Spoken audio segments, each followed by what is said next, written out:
Thanks. Slide it. Oh, nice. It's not a dip cup. It's subtle.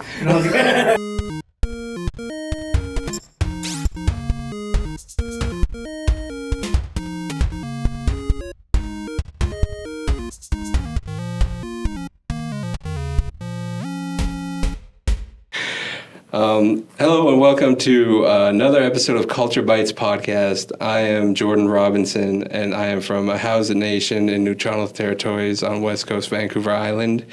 I'm the graphics and production specialist of the Indigenous Youth Wellness Team, which I have my co-workers Tristan and Jacqueline behind the cameras on the production crew. And today I have my guest here with me.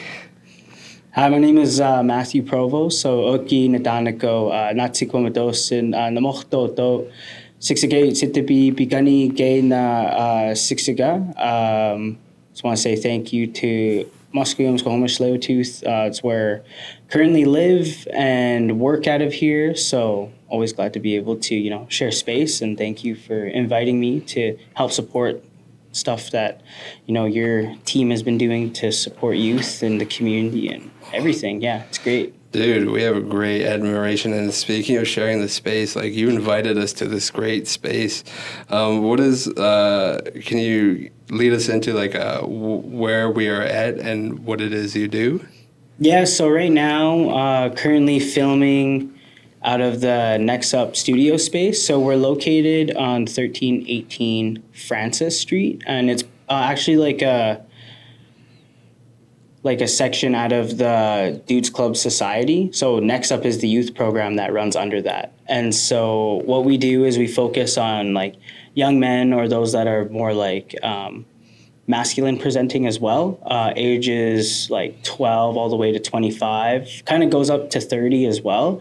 But the youth that we're currently working with are 12 to their early 20s. So we provide resources, services, the space. So this is just one aspect of that. We have a more open space. We have a barber shop. This is the studio. We have a PS5. We're doing workshops and stuff as well.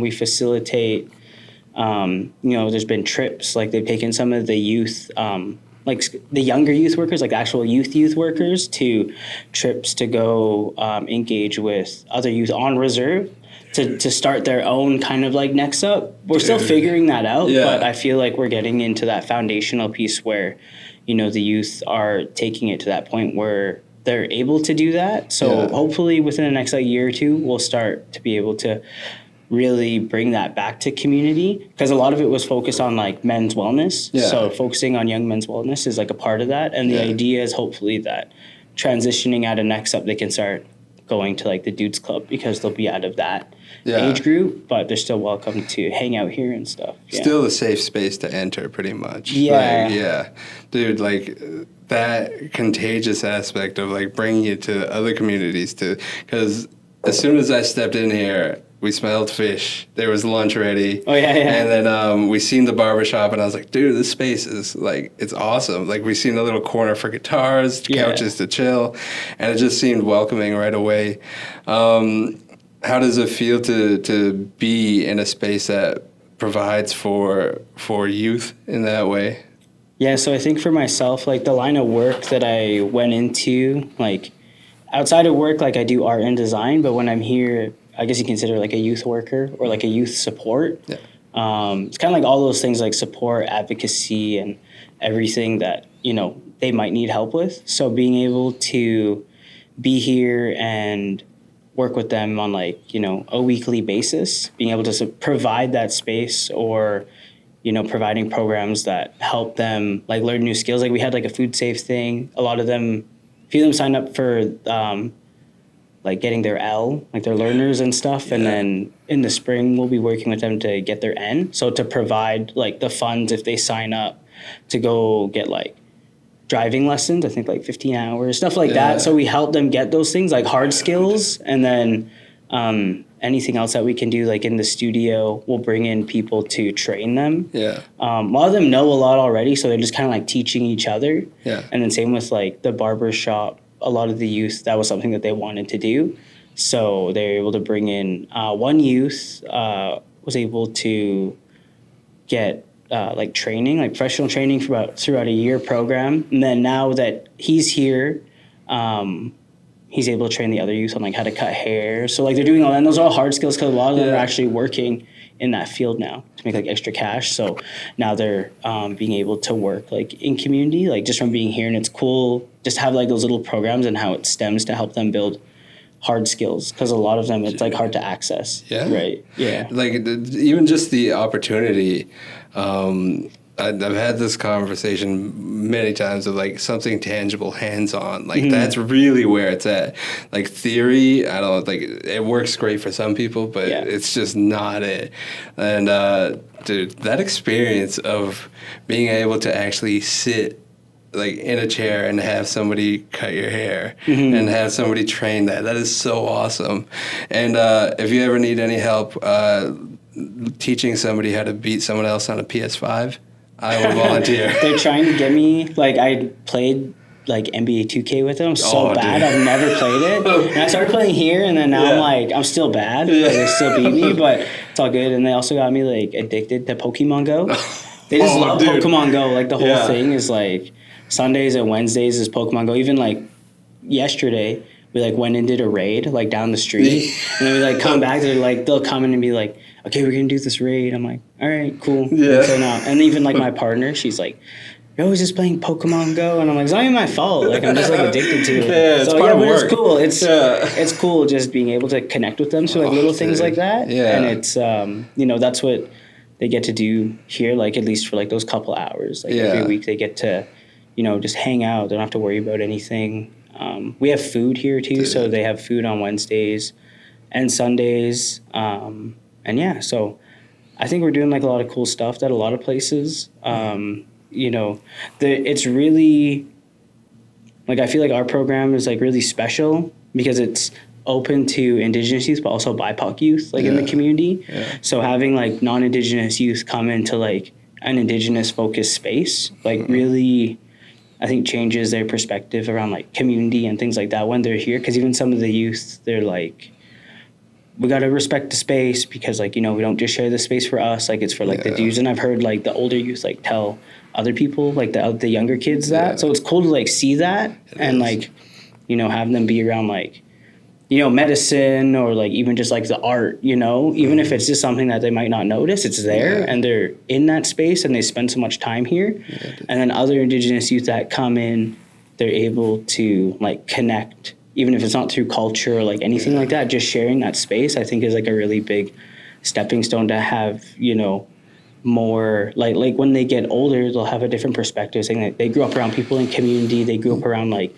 Indigenous youth workers helping them, so that changes like this whole mentality where we can start also like, moving away from like those stereotypes and like all these like negative things that we see from like a younger generation. Yeah. And a lot of them are, like have immigrated here or they're like refugees and stuff. So they're here and they're new and they don't have any context. So for them to be able to share the space, I think that's cool. Dude, being part of the community, that's just like a huge, like being part of where you're at. One of my favorite things I hear is like, if you want to learn about the world around you, just start with the backyard. Yep. Like that's where you need to grow is like the world is too vast and there's too much information, but like start in your backyard. Be part of the community you're in, even if you're like displaced or a minority or like anything like that. I love that you share the space and with BIPOC and other youth, because like when you concentrate and hyper concentrate, which this feels like a colonial mentality or something along the lines of corporatization of like targeting a specific group, it gets a little complicated there. Like you can target a group, but like really everyone kind of needs help. So I love that you guys are sharing the space and including like, dude, we have beautiful community, beautiful culture. It's so important to share that space. And then also like, if we are, like, anybody who does live here, like, I don't know how many are aware of, like, how things are operated on the West Coast. Like, they see Indigenous and they may have learned what they learned from media, anything like that. And really, it's just, like, start in your backyard. Yeah. Did you have any any role models or mentors that kind of help guide you along here? Well, growing up, like, so I grew up in southern Alberta, Lethbridge, and, you know, super racist there, super closed off. Like, the Indigenous population, like, there's a lot, because Lethbridge is beside one of the biggest reserves in Canada, the Blood Reserve. Yeah. So a lot of the kids from the reserve, so my dad's from the Blood Reserve, my mom's from Begunny. So I went to school in Lethbridge, but I grew up in Begunny until I had to go to school. So, you know, it's very, like, small-minded. But at that time, a lot of role models I had were, you know, like my grandpa, my uncles, things like that. And then when I started getting older, you know, the only option for me was to kind of move, you know, and I didn't really apply to, like, a lot of schools. I applied to one school, and it was a design school, and it was in Vancouver. So I wanted to make clothing. I wanted to do menswear.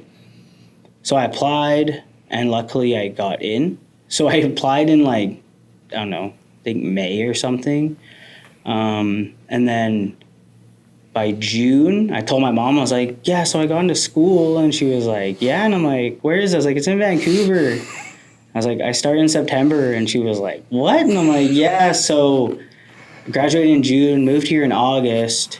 So I finished that program. And I actually didn't get really, like, you know, I was just really focused on art. The program was very, like, it's 2 years, like, really condensed. So I finished up that program, and then I applied to go back to school, and I did my bachelor's at SFU. And it was kind of through there where I met, like, mutual friends, you know, the Indigenous students up there. And I got really roped into, like, Indigenous students and, like, what they need to feel supported, like, in post-sec, because I realized the barriers, especially for me, being able to not have the same access, like, you know, when you have to move away from the reserve or your family, and then you have to, like, kind of build a whole new community for yourself to just even make it through. And then as, like, an Indigenous student, you're dealing with all these things, like, that, you know, you see your peers that don't have to deal with, whether it's, like, grief, loss, you know, feeling isolated. You know, money's an issue here. Like, living in Vancouver is super expensive. So there's, like, all this precarity with housing, or, you know, when you're in school full time, you can't work full time. So it's, like, all these things. So just trying to work with, like, you know, my peers or my friends to, you know, just be able to help us have, like, a better experience while we're in post-sec. Yeah. But from there, I started volunteering on the downtown east side through Culture Saves Lives and, like, Aboriginal Front Door, because I used to do singing. So I got introduced to, like, singing, like, on the bigger drums, like powwow style, when I was at SFU. And then, because there was this guy named Rupert Richardson, one of my first, like, mentors, he came up and he'd bring a drum. And so all the students would go sing. And I was kind of, like, sit there and, like, okay, like, cool, you know? And it was, like, good. And then Jacob actually told me, they do singing, like, downtown at Cultures, because he was working in a different department of, like, PHSA at that time. Yeah. And so I started going down there, and they used to drum, on Carroll and Hastings on that corner at, like, 9 a.m. So I used to go down there before class. I'd be there, like, 8:30, and I'd, like, wait. And I just watch them drum. Like, I wouldn't sit down. Like, I would just watch them. And then I go up to school, and I did that for, like, and I was probably, like, maybe, like, 20, like 19 or 20. And then finally, John, he noticed I was, like, coming. He's like, who's this kid? Like, always coming here. He doesn't, like, do anything. And I'm just like, he pointed at me, and he's like, come sit down. And I was like, oh, okay. So I sat down, and I was like, because for a few weeks there, I was just watching them. And then I started drumming with them. But I didn't, like, sing for, like, a while. I was just, like, kind of feeling the vibes out. And then sooner or later, like, kind of started getting a hang of the songs and stuff, and, like, the structure of, like, how the songs work. And then we ended up getting a drum up at SFU for, like, the students. So we had that up there. I just started, like, singing all the time. And that was kind of what got me into, like, this new, like, community for, like, powwow, like, in Vancouver. And, like, that's who I look up to now for, like, mentors, or, like, John Sam, Irvin Waskowicz, like, those guys, because they really help me, like, you know, bridge those like things that like I needed from back home, Yeah. you know, and then it really helped me through like my early 20s, my mid 20s up until now. Like it's a big part of my life. And now like some of the kids here, they want a drum because we just the men actually just finished making a drum. Yeah. So now we have one in the space. And so last week the youth were actually the first ones who were able to use it. It hasn't been used and the youth used it. Like we used it on Friday or something. And they're like stoked. So, you know, it's just like those things of like, it's all like, I don't know, kind of goes in like a circle almost. Like, and it's cool to see them want to participate. And then they ask me and I'm like, well, I'm not an elder, but you know, and it's interesting to see how like my mentors kind of help me, like it's able to facilitate the work that I do now with youth, and like those teachings have really guided, you know, where I want to be and the kind of work I want to do. Yeah. I feel that because I even like I got the same vibe that you did, but even from Jacob. And we mentioned Jacob earlier. Jacob is an Indigenous Youth Wellness team member. He invited me out to powwow night Tuesdays, and I would be sitting on the side just like you said, but I had no expectation. I'm a West Coast boy, so it's like a little bit slower, a little bit single hand drum, and he'd be like, "Come on, go sing," and he'd pull me in to go sing, and I had such a great respect for how difficult it felt to I come from a very different music background, but he brought me in and he's just like, "You're sitting with me." And at times when it was just me and him on the drum, I'd be like, "I'm not helping you out, dude." Like I'll just sit here. But it was awesome, and being part of that, and like I remember running into you at Power Night, I believe, even a couple times, and just seeing how y'all operated and how it was community between you guys. It kept me going back. Like I brought my father there and let him witness it, just being in the community and watching everyone operate and have fun. Just fun. Like this place, when I was sitting in here and we walked through the doors, I was like, this seems kind of fun. Like some of the situations aren't, but the space just felt a little relaxed and fun. Like PS5, recording studio, barbers, and it's like hands-on stuff, and it's like the best way to approach anything. Like Jacob was like, just have fun, like, and play the drum. So I have a great deal of respect for that too. And all your experience and all your schooling and all that too, it's like, what are some big takeaways that you have, and especially in continuing to work in community?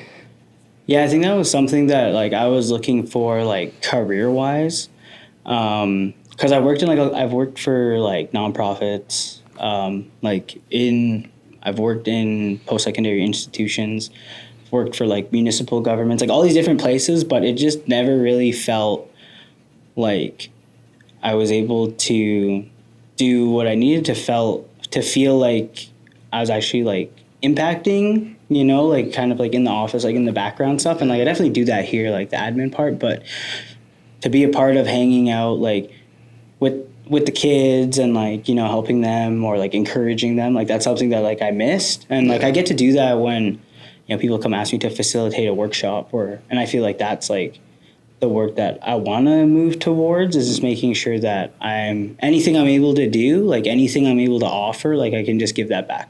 Even if it's just like something small. And as a person, I think that's like the work that makes me feel good, like to be able to, you know, see the progress in someone from starting to sing or from making something tangible, whether it's like beading or like regalia or, you know, even just figuring out how to, I don't know, edit videos or something, like just encouraging them to try different things. So if there's anything I'm able to offer, then that's kind of what like I want to be able to do like in my career path. So definitely trying to like bring that in. So making those community connections is really important for programs like this. So something I was able to kind of bring forward, I think, is like those community connections and trying to facilitate those with like other youth. So we have like a screen printing workshop coming up with like I think they're called Urban Native Youth Project, but anyway, they're a group of youth and they got a grant to facilitate these workshops for youth. And so their first one is screen printing. And pretty much like I had a youth reach out to me that I used to work with at Emily Carr, and he just asked, does anyone have a space? And I was like, yeah, just come use our space, and it works on the same day because we have youth here, and then you can use it to do your workshop, and then if the youth want to participate, they can learn. If not, then like they can just chill too. But it's just being able to like offer, because that's a thing that we lack in a lot of places, like around Vancouver, is space to be able to do things, because there's always like barriers.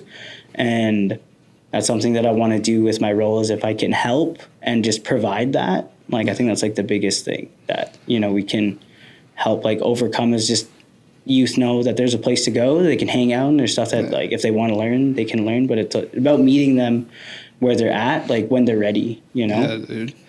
That feels super important, and especially like just presence. Like for youth to know that there's other places they could go and hang and not be judged or not be questioned or anything like that. Just to like exist in a way, because sometimes I was just thinking the other day about like how individualistic things feel, especially like in urban centers and all that. And I think just being part of it, like our elder always told us to like, if you don't want to sit and talk, or you don't want to do something, I could just sit and be with you. Like, and that's key to importance of like just no presence, just no all of that. I have another question, and it's more so along the lines of like, for any youth who would love to, or anybody who would love to start up their own whether it's fashion, or whether it's a dude center, or whether it's community work or anything like that, how would you guide them? What information would you give them if they were trying to start their own any path? Yeah, I think the biggest thing is just not being like afraid to ask for the support, like when you need it. And I know, especially because I work with like young men or those that are identifying, you know, asking for that support or help is like really difficult. And if they're wondering, you know, if there's any questions or they don't know how to access things, there's a lot of people like us and like your team, or like people here, or, you know, we're all willing to help. And there's a lot of people that they can go to, and just not feeling like they're like a burden to anybody. There's a lot of people out there who want them to do good things, and we know that, like, we see that because we were in that place at one time, and we're still figuring it out. You know what I mean? Like, we don't know everything. Like, I don't know everything, and I'm still, like, day to day, like, every week, I'm like, I don't know how to do that, but there's people that I turn to for help, you know? And it's just about, you know, being brave enough to go into the place that, even if it's uncomfortable, like whether it's like a new place where you don't know anybody, or you're making a decision, like if you have to move to like do something that you want to do, just know that there's always somebody who is looking out for you, and that there are always people that will be there for support, like when you need it, and things always work themselves out, regardless if it's like a tough situation that you're in like right now. And I know a lot of, like, we're always struggling with that idea to, you know, we need to, like, have all the answers, and we need to know how to do everything. But, you know, we just, like, take a breath and figure out, like, what's the first thing that I can do right now? Because I've been in that spot where I've been, like, you know, I'm stuck in this situation, and, like, so many different things. But it's just, like, the main thing is, like, what can I do today to take care of myself so I can get what I need done? And then if there's anyone who can support me, like, who do I ask? Like, who are my, like, top, like, 3 people that I would ask for support, you know? And just making those connections, because once you know, then those people will always, like, have your back. Or, like, spaces like this, like, there's always people that are good, and those are the ones that'll, you know, really uplift anything that you want to do. Dude, beautiful answer. Thank you for sharing that. And I think it's very important, especially in the like, once again, like, we even had this discussion earlier today about vulnerability, being able to ask, because just as much as anyone, like, I still struggle with that, but it's amazing how many results it can get you. Yeah. Like, just reaching out and be like, hey, do you know somebody who can blank? Or do you know somebody who can, it's crazy how much, like, effective it is. But it strikes fear in me to be like, I don't know how to ask for help. And you just absolutely, I concur. That was beautifully said, and I appreciate you sharing your words and your space once again. So if you're in the Lower Mainland, being Vancouver area, where can they come to reach the space or possibly come talk to you again? Yeah, so if you want to come down, we have our programs on Sundays from 12 to 4, Wednesdays 3 to 6, and it's the NexUp program. We're located on 1318 Francis Street, and yeah, just stop by. Yeah. If there's anything that you'd like to kind of share a message to anyone or youth, it doesn't have to be in particular, but if there's any closing words or last message you'd like to share, is there anything you'd like to say? Yeah, I think that, if you're looking for help, there's lots of good people who will want to support you, especially like in this field for youth work, or if you need resources, there's so many places like ours that are geared towards youth. And we will have some upcoming programs and stuff like throughout the year. So feel free to pop in and check it out. Yeah. We appreciate you sharing with us. And thank you for tuning into Culture Bites podcast. Come and find Matt. Maybe not specifically, but come hang out. Somebody. Dude, it's so cool here. I just want to hammer that home before we go. There's a studio space. There's a PS5. Well, I like gaming, so I'm stoked on the PS5. Yeah, and I'll come get my haircut sometime. Sounds good. Dude, thank you for coming on Culture Bites podcast, Yeah, and we appreciate you sharing your resources, because that's kind of part of what we're hoping to do is like be a little more direct, be a little bit more community-facing, be a little bit more interactive. Because as you said, in the office space, it can feel difficult. It can, like, behind the scenes, it can feel difficult. Yeah. As long as you're like, to be there and get the reaction or get reciprocation or get any of that, it's a million times more, I don't want to say effective, but you feel it right on the spot. Yeah. Like sometimes submitting a form and seeing an email, it's great, but it's just tough, man. I know. Yeah. When you get to actually like hang out with, I don't know, the kids or stuff that like, you get to see them like actually have fun like when they're doing stuff or they like enjoy something that's happening. Like that's, I don't know, pretty rewarding. Because I know that there was spaces that like I wish that I had stuff like this, when I was growing up, or, to be able to have access to that, So I'm glad that there's more stuff like this now, or there's like more things that are happening, especially like with your team or with here, like, other youth that are, they know that they kind of have a responsibility to like support like their peers. So, and I feel like that's happening a lot too. So it's pretty cool. Dude. It's a lot of cool stuff. Yeah. Oh, thank you for sharing with us, friend. Yeah. And I hope you take care. Yeah. Thank you so much. Yeah. Thank you.